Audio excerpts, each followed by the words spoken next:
Hello and welcome to the Complementary and Alternative Medicine Podcast, a division of Health Professional Radio. I'm your host, Neil Howard. Thank you so much for joining us. We're going to be speaking with clinical hypnotherapist and self-improvement expert, Dr. John McGrail. He's joining us on the program to discuss his book, The Synthesis Effect. It's a book that aims to help people create health, wellness, personal change quickly and profoundly. Welcome to the Complementary and Alternative Medicine Podcast, Dr. John McGrail. Thank you for joining. My pleasure. Great to be with you. Clinical hypnotherapist, has that always been your interest from the beginning of your career? Well, I have always been interested in the mind-body connection, and I discovered hypnosis way back when I was in the military, flying for the Coast Guard, search and rescue out of Miami, Florida. And it was a very stressful job, and I found a little book in a bookstore one day, and it was all about self-hypnosis for stress management. And that was the beginning of my interest in hypnosis. I didn't come to the profession for many, many years later. This is not a first career. It's like a third. But that interest never went away, and I really nurtured it through all my careers and jobs. And then I reached a crossroad in my life where it was time to, make a decision as to which direction I wanted to go. And I realized that in all the things I had ever done, the military, the airlines, I was an airline pilot for a while, but everything I really ever did in my professional life involved training and teaching and coaching and mentoring. Mm-hmm. And that combined with the fact that I used the services of a brilliant hypnotherapist to help me change my life significantly sort of led to the decision to pursue this because I realized that what I really wanted to do, my purpose in life, was to help people live a better life. And this was a way that I could do it fairly quickly. And because I was in my 40s at the time, and so you can't just go to med school or spend 10 years getting a Ph.D. in psychology. And that's really how it happened. That was 20 years ago, and I'd like to say I haven't worked a day since. Great. If you love what you do, you'll never have a job. That's right. Yeah. That's absolutely true. In simple terms, what is hypnosis? Can anyone be hypnotized? In simple terms, hypnosis is a natural state of consciousness that we all experience every day, or virtually all of us experience every day. And so virtually anybody can be hypnotized. There is a very small percentage of the population that for whatever reason fears it or is resistant to it and thus cannot be induced into hypnosis. But anytime you watch a good film or a TV show and have an emotional experience, you've actually been in hypnosis, or daydreaming on the freeway, which most of us do. I'm infamous for it. And either missing your exit or getting where you're going and you don't remember how you got there. That is a natural form of hypnosis. Daydreaming is a form of hypnosis. And when we fall asleep at night, we actually go through the same transition in consciousness from awake and aware, and then we close our eyes, and then we go through this transition until we are asleep, unconscious. Right before sleep would be a state of wakefulness, if you will, or semi-wakefulness that would be very analogous to a deep hypnotic trance, or what we call hypnotic sleep. So it's a natural state of consciousness, which means anybody can do it, but there are some people that either won't or don't believe they can, and thus won't have it happen. But virtually anybody that wants to can experience hypnosis on purpose, which is what we do in a clinical setting. What is hypnosis for? What is its function? I mean, we all know what sleep is for. We know what eating a nutritious meal is for. But why do we have this state of natural hypnosis on a daily basis, sometimes constantly? Well, that's a good question, and I don't have an answer for that, quite frankly. I can tell you that because it's there and because we all do it, maybe it's just the brain taking a rest or giving us a little chance to daydream, but I can tell you that because it's there and because we can experience it, it can be used for a variety of things. It can be used as an entertainment vehicle. I'm sure many people out there have been to a convention or a conference or Las Vegas and seen a stage hypnosis show where a bunch of people get on stage and they act like lunatics.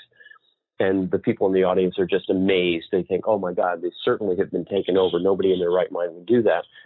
Mm-hmm. But the people that are up there because they want to be there, number one. The hypnotist always says, who wants to come up and have some fun? And then he or she knows that in the audience, there will be a certain number of people that have the ability of entering the hypnotic state very quickly and very profoundly. And a trained hypnotist can spot those people and induce it very quickly. So it can be used for entertainment, it can be used for daydreaming, which we all do, or it can be used as a very powerful tool in a clinical setting to help people create change and transformation in their life. Because when we are in that state, and again, I don't know why Mother Nature gave it to us, but when we are in that state, we become very open to new possibilities. We become what we call suggestible. It's a very childlike state of mind. It's a very innocent state of mind. And it helps us bypass that natural resistance we all have to change. Human beings are resistant to change. It is in our DNA. And when we're in that state of hypnosis, we are suggestible to possibilities.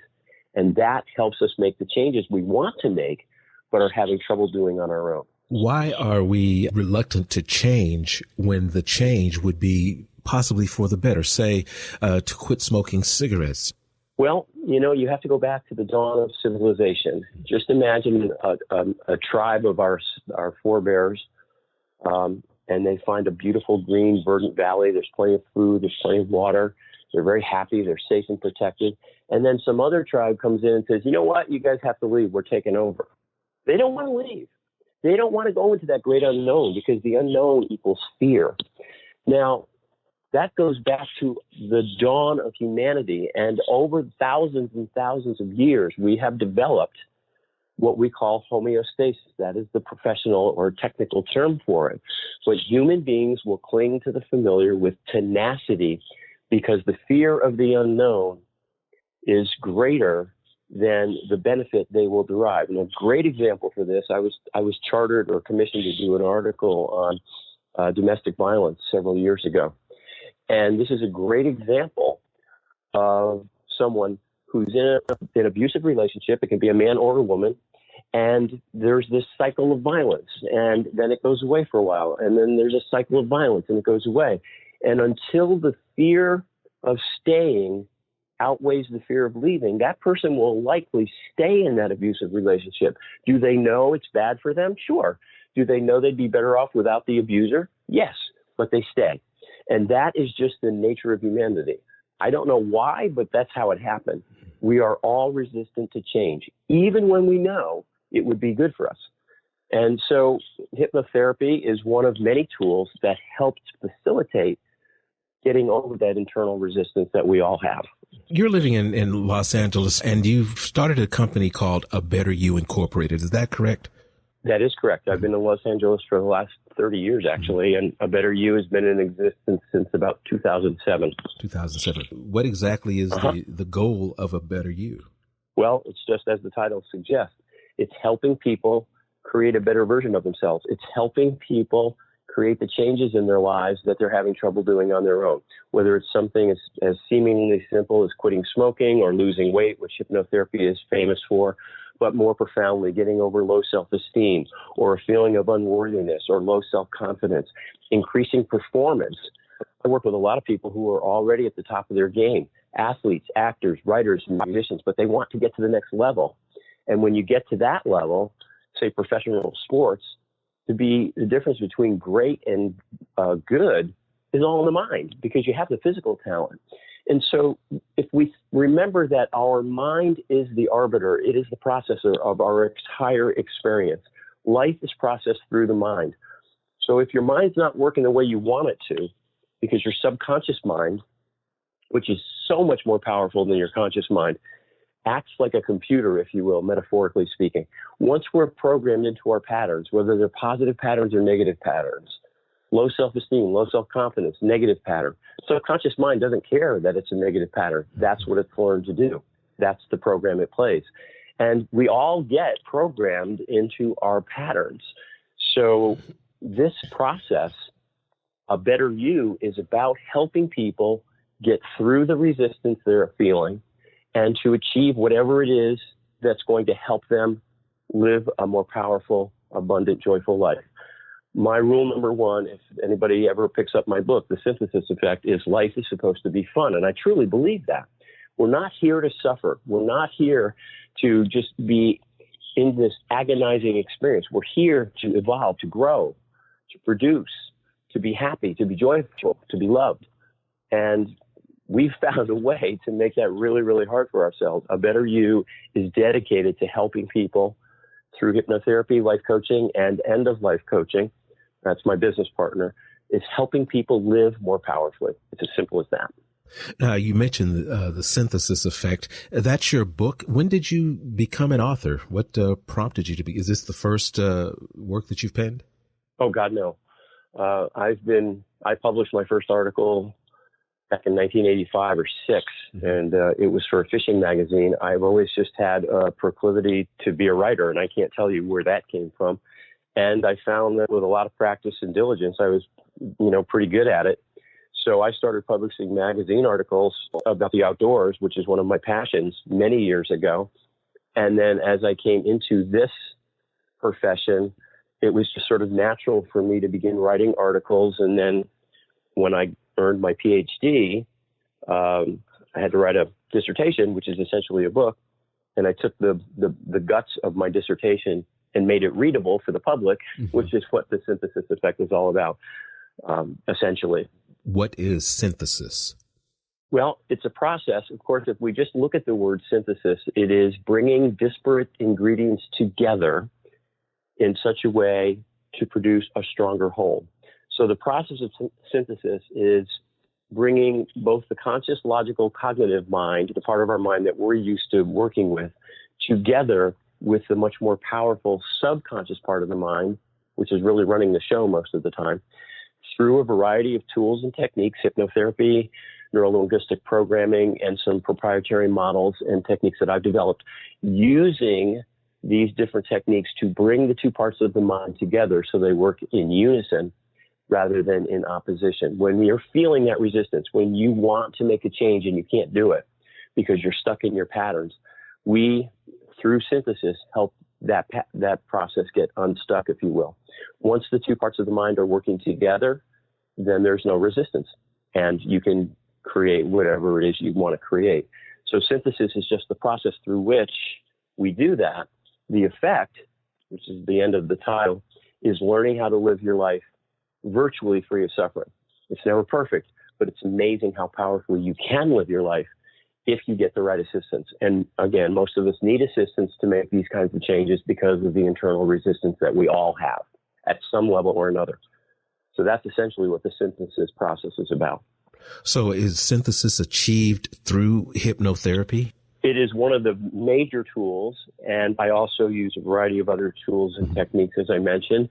Meditation is a big part of synthesis because meditation and hypnosis are very similar feeling states of mind, but they work in different parts of the brain, which means they're beautifully complementary because, again, you can say that hypnotherapy is a way to create change quickly, and meditation is a way to maintain it systemically.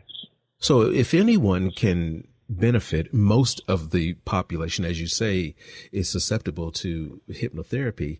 How long does it take to see some positive results as a result of this synthesis being achieved?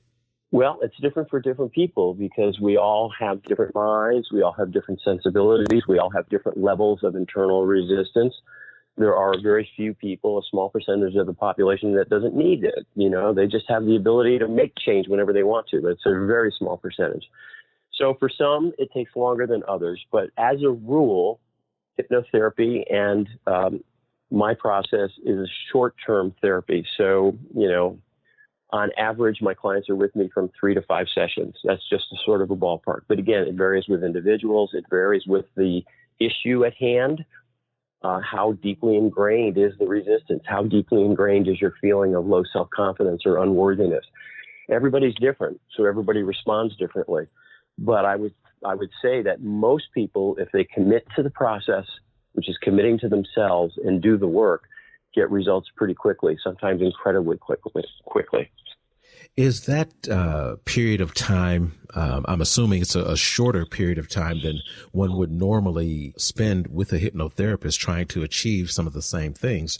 Is that what makes your method different than other hypnotherapy methods or guides that are out there? Is that what makes it different, or is it just one aspect of what makes it different?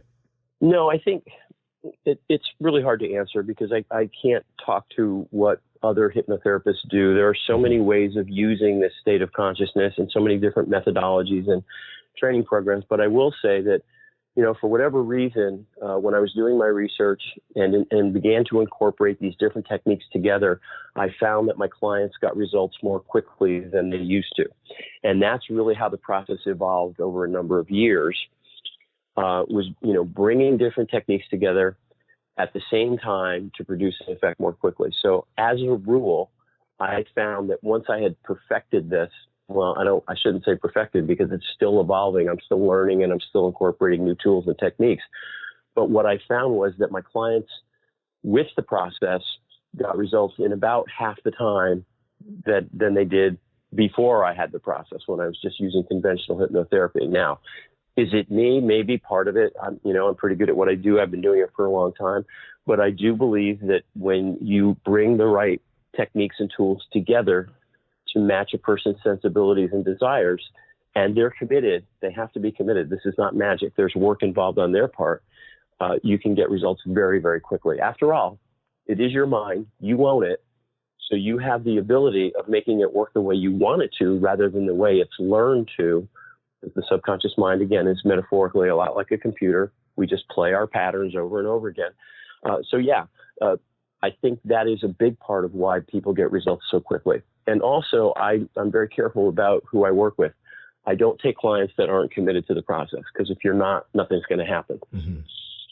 I understand that, your methods are based upon the presupposition that we create our own reality. I guess we are or become what we think about. Is that true? Just what does that mean? And how can you prove that to someone who may be a bit skeptical? Well, I can't prove it. I can give them the science behind that concept. But think of this. We are, at our essence, energy processing machines. And the entire universe is made of the same stuff. We have the scientific proof of that. There is an essential energy that makes everything whatever it is. And if you think of life as an energy exchange between you and your environment, energies come in a variety of ways. We see light, we hear sound, we touch, we taste, we smell, we eat food, we drink liquids, we have experiences. That's all energy coming into us. Energy goes back out. We think, we move, we behave, we pee, we poop. Energy in, energy out, life. Now that experience, that energy exchange is processed through our minds. Our minds are the arbiter of our existence. And as we are programmed very young, our minds begin to work a certain way. And so whether we like it or not, it feels like what is happening to us. But in essence, we are creating our reality. We are the arbiters of our existence through our mind. Now, if the mind has learned to work in a way we don't want it to, we have the ability of changing that. Usually we need a little help, which is where people like I come in. But we can change the way our mind is working and thus feel differently and thus produce a different reality. Now, again, I am just basically synopsizing the science. But if you go into the sciences of quantum physics and quantum field theory, neurophysiology, the discoveries that we have been making over the last 50 years have proven beyond the shadow of a doubt that we create our own reality. An atom doesn't take form until it's observed. Before you observe an atom, it's just a fuzzy ball of energy. Once you lay eyes on it, so to speak, it becomes structured. And then we see the electrons and the neutrons and the protons and all the different energy levels that are inside an atom. But that doesn't happen until it's looked at, until it's observed. This is all scientific proof. And that is the basis of what I call the quantum reality equation, which I teach all my clients so that they understand, hey, I'm responsible for my outcomes. I'm responsible for my happiness, not somebody else. And that's how we've been taught to think. Give me my stuff and then I'll be happy. It doesn't work that way. It's exactly the opposite. And once you get that with the right tools, you can produce a very, very powerful reality. And that's what my work and the better you is all about. I heard you mention that you couldn't really speak to other hypnotherapists' methods or programs that are out there, but your book, The Synthesis Effect, could be considered a self-improvement book. And obviously there are many, many self-improvement books out there. What is it that makes The Synthesis Effect different from those things that are already out there? Speak to that if you would.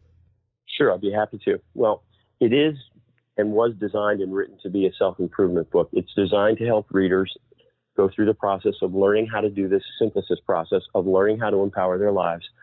And yes, it's the biggest nonfiction genre on the planet is self-help and self-improvement. So people say, what's different about your book? Well, if you look at my book in the introduction, I say, look, folks, don't get disappointed. There's nothing new here. There's nothing new in my book that hasn't been in existence for thousands of years.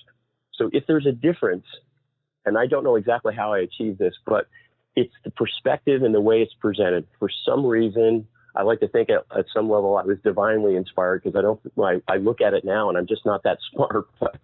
But for some reason, I found a way to present this very esoteric, sometimes really hard to understand information. I found a way to put it in a form that people readily understand. It makes sense to them. And then as they begin to use the tools, again, if they're committed to the process, it simply works. So nothing new, maybe nothing different, but perhaps it's the way it's presented and the perspective that has made the book so useful and powerful for the readers that have read it. For those that find it difficult to get committed to such a process, especially if it's brand new information to them, how do you navigate the issue of trust when it comes to a hypnotherapist or trying to achieve the synthesis effect with help? One thing people have to understand is that, all hypnotherapists are not created equal, just like all doctors are not created equal. All dentists are not created equal. All auto mechanics are not created equally. Some are better than others.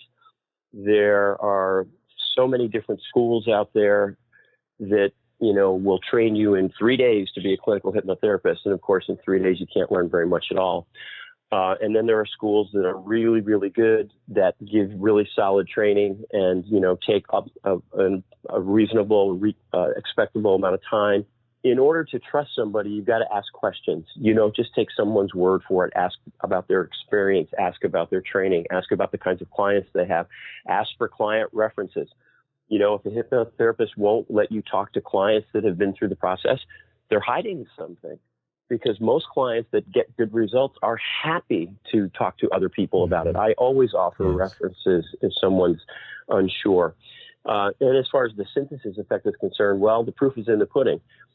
You can read the book or go to one of my workshops or lectures when I'm, if that ever comes back, when we ever get to meet in public again in large numbers. It's starting to. And try for yourself. If it works, it works. If it doesn't, then there could be a variety of reasons for that. But I'm always available to my readers to answer questions and whatnot. So it's a question of it's like anything. You get a feeling for who you're going to work with. You get a feeling that that person's going to take good care of you, that they're competent, that they're well trained, that they're professional. And that's a big part of it. Rapport is a huge part of any therapeutic protocol, whether it's hypnotherapy, psychotherapy, psychiatry, it doesn't matter. How you feel about the person you're working with has a great deal to do with how well you do. Now, I heard you mention the quantum reality equation a short time back. Is that just one of your models? I understand that there are other models in your book as well, the 7 deadly memes, the formula for change. How did you come up with these models? Well, again, the quantum reality equation is one of several that I use with my clients and my students to just help them understand how we create our own reality. Because it's a very difficult concept to grasp for many. It was for me. And yes, I have a variety of models. I came about them over the course of doing my research for my doctorate.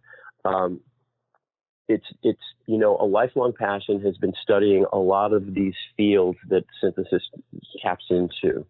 Psychology, philosophy, particularly indigenous philosophy, sociology, and on it goes. And I've just always been naturally interested in that, the human experience, how we became who we are and why we do what we do.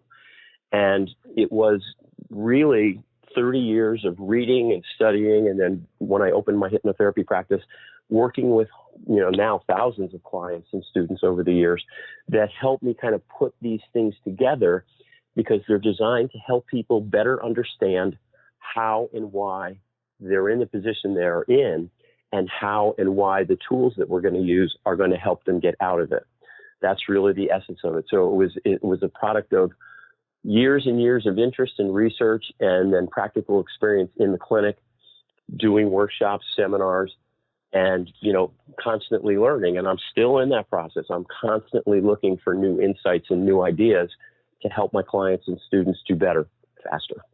You mentioned the word indigenous. Expound on how some indigenous cultures influence your work. Well, they have a great influence on my work. If you take, it doesn't matter what indigenous culture you look at.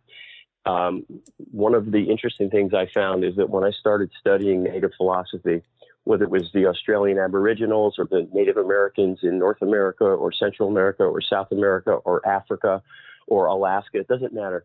All of these peoples in the old days had very similar core philosophies. They may have different rites and rituals and whatnot. I call that cultural semantics.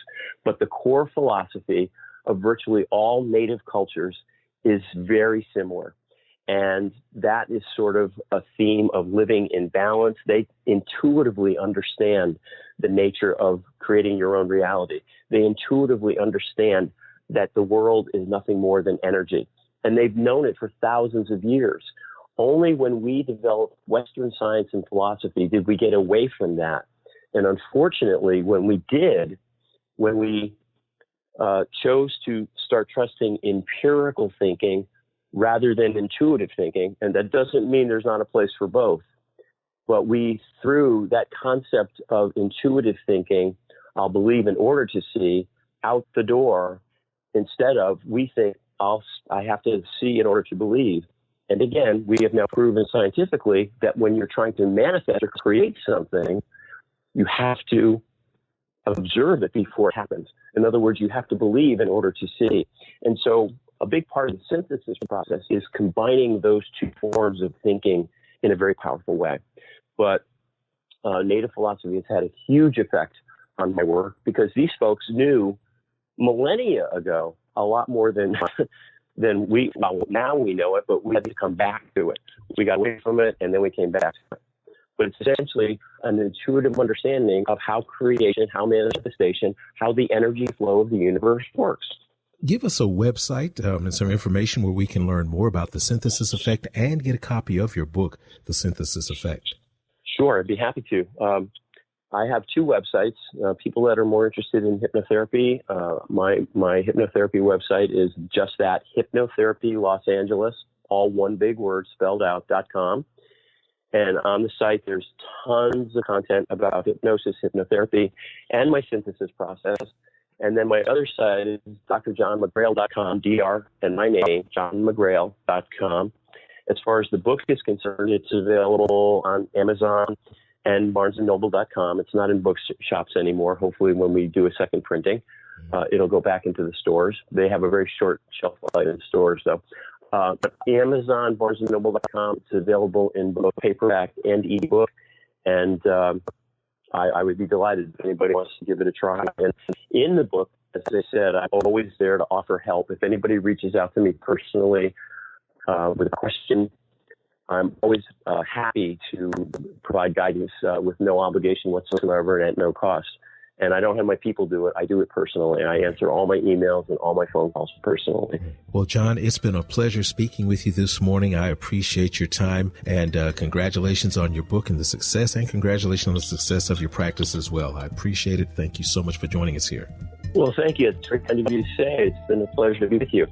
You've been listening to the Complementary and Alternative Medicine Podcast. I'm your host, Neil Howard, in conversation with Dr. John McGrail. Audio copies of this program are available at hpr.fm and healthprofessionalradio.com.au. You can also listen in at complementaryandalternativemedicine.health.